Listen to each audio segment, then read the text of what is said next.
name is Hafer, a senior recruiting coach here at NCSA. For the past 10 years, helping thousands of families through the recruiting process. Before NCSA, I was a college coach, which I did for years. I coached Division I, Division II, and NAI levels. Played overseas, sports, and in college, played 3 sports. So college has been a huge part of my life.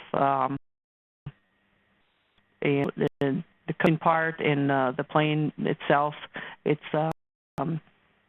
showed a lot of other places, other countries, other states, and with all that background and what I've had an experience with college sports and sports throughout my life, I want to be able to help you guys and give you guys insight. And so what the game plan for tonight is going to be that I'm going to talk about from that college coach perspective. Having been that college coach, I coached at 5 different colleges, so I can give you some tips in what they're looking. Talk about the college coaches do watch and what they look for. And then also your role as a parent with this recruiting process, in particular with phone calls, visits, emails, just to set some perspective on that. Starting off with what's insight for from a college coach perspective. Keep in mind, college coaches have lots of players to watch. They have actually like 700,000 athletes, all the way from, or just high school student athletes, from freshmen to in high school. That's a lot. That's a whole lot. And sometimes they don't have full-time help. Maybe it's volunteer. Show up when they come to those parks and tournaments. They show up with a list of who they're going to be watching, and the girls, the players that they are watching, are ones they've been in touch with ahead of time. The video, so they're in prior contact with these players. Some things, fact-wise, is that college coaches have rules to follow about contacting students. So Division I and Division II in particular, and their recruiting calendars to follow. You can Google those or under the NCAA College Bound Student Athlete Guide, or else you can just Google NCAA Softball Division I recruiting calendar. I'm going to send you some websites for these afterwards too. But with all that being said, college coaches have thousands of players that they can choose from. Anywhere from almost 200,000 student athletes in your grad class particular year. Coaches also know other coaches, so you burn bridges. There's that community out there, and it can be very helpful too, because coaches will pass on sometimes names of student athletes that maybe they're not interested in, don't have an opening for, but though a friend or another coach might. Also is that college coaches change jobs. I did. I was, as I told you, 20 years coaching at the college level. Well, at 5 different schools, so they certainly changed jobs as well. So that's me to talk about what college coaches watch. Because them watching your student athlete as a player, and the reason they come to the games, they want to really see what your daughter is like. How do they warm up? What are they like as a teammate? What do they do in the dugout? So that, but they come there also to see who the parents are and how are you guys as parents. They're going to watch how your daughter interacts with you. Are you constantly going up to her during the game and bringing her things or talking, or is she always looking at you for advice and coaching? So how dependent is she on that? The college coaches can hear what you're saying. They hear what you're saying to your daughter. They hear what you're saying to umpires or travel coaches, even when you're in line, maybe, for concessions. And I think sometimes we forget about that, but we're in earshot. So you do want to, bear that, to say the least. I sometimes get the questions asked, hey, Joyce, well, what can we do? We want our daughter to do in most of this, and will we step in? What can we do? Things like that. So I simply titled this, help maintain that profile. That can be get all together at first, the skills video to get together, getting the grades posted, statistics from high school, from travel time, also having a schedule of when the next terms are as soon as you have those. Your cell number should be listed, especially if she's a junior or senior, and ACT or SAT, especially if she's a junior or senior. College coaches want to be able to communicate directly with her. It's important to have that. Another thing that you can do with heavy lifting is helping her research schools.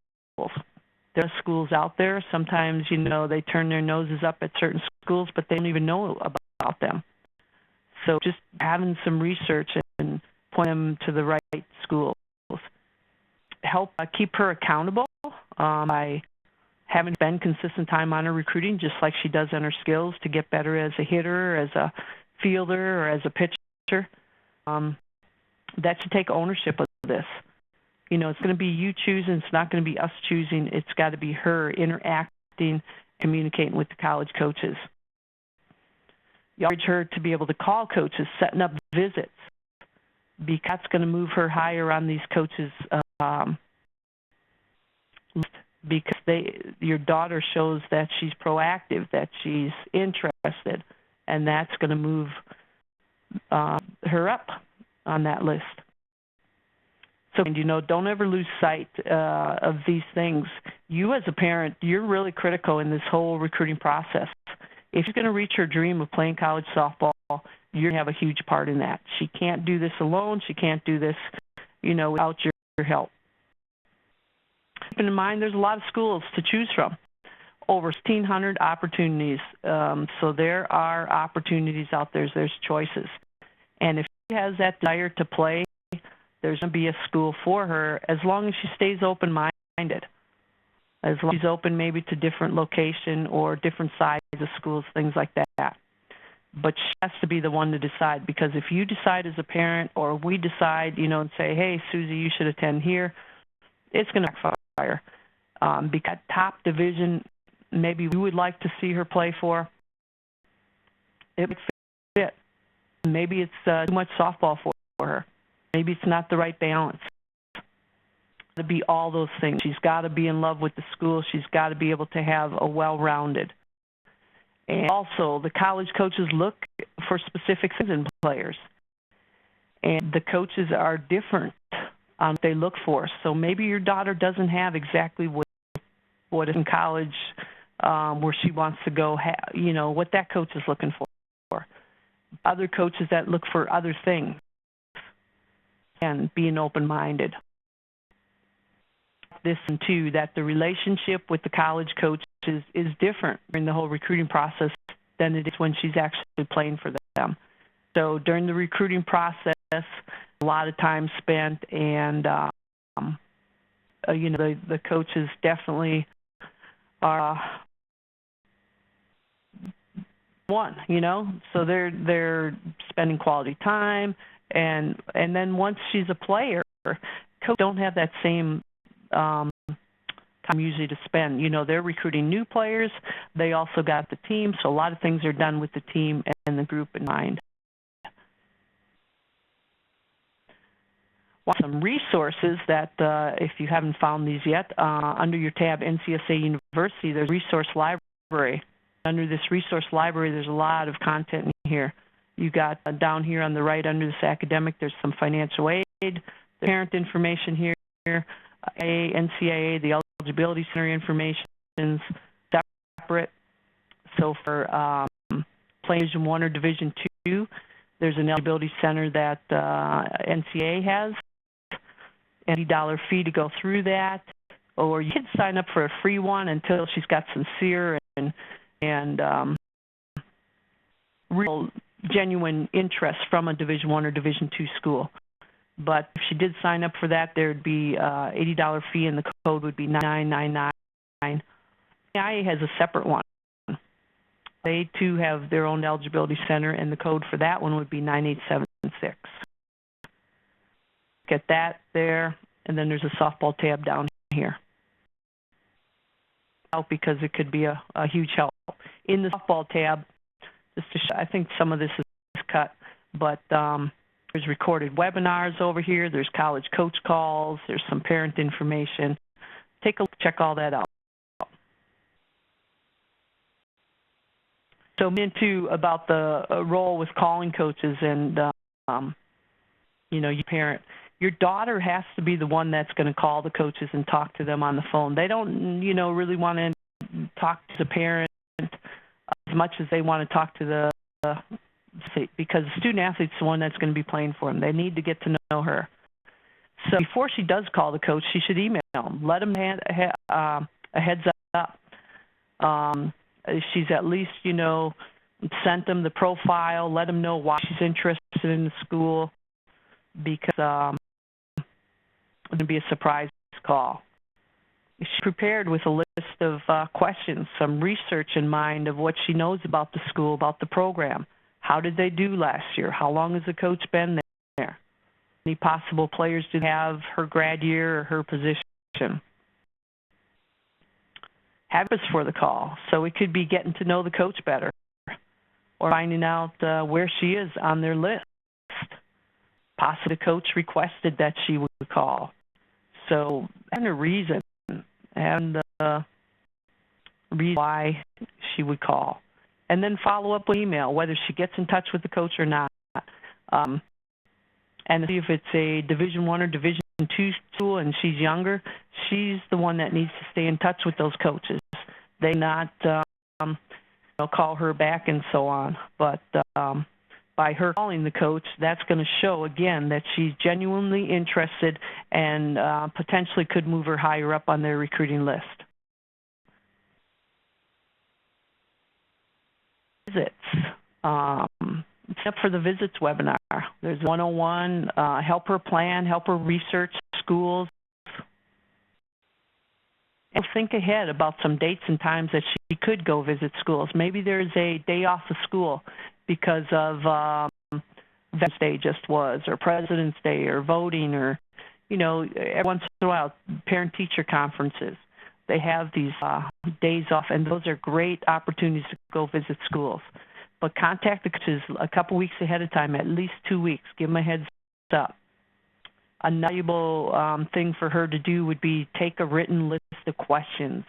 If she have them written out on either a note card or a little notebook to show the coach she came prepared, again, that will move her higher on the coach's list. I've heard that time and time again from college coaches that, Joyce, your NCSA students come to us most prepared for the visits. They, you know how to answer questions. They come with questions. They do a great job. And it's requests she visits, that might be a sign that they want to make her an offer. Definitely taking them up on coming to those visits. It's good for her to make some notes after the visits. You know, what did she, what didn't she like? And you as a parent, observe during that time of visits. Give them feedback. Let them know how you've seen them answer questions, ask questions, and give them some feedback on all that. And there she does follow up with thank you, letting them know that she appreciated them taking time, what she liked in particular about the visit or what the coach said, specific comments. So add here for tonight, I want you to know we're in this together, and under the little picture up on the top right, you can see the account information and, more importantly, contact information as far as the phone number of our office and also the times that they're answering phones. If you do have the membership where is included a coaching session, so depending on what membership you do have, you can see membership information here. If the individual coaching sessions with our softball staff, take advantage of those. You look at this here, it'll bring you to a page and you can select the type, and then you can see the open times where you can schedule in. Because this way we can go over a one-on-one game plan with you and your student athlete or your student athlete. But questions for now? Anybody have any questions? I hope this was helpful, give you some ideas and insight into what coaches do look at as a parent to be able to help your student athlete the best opportunity.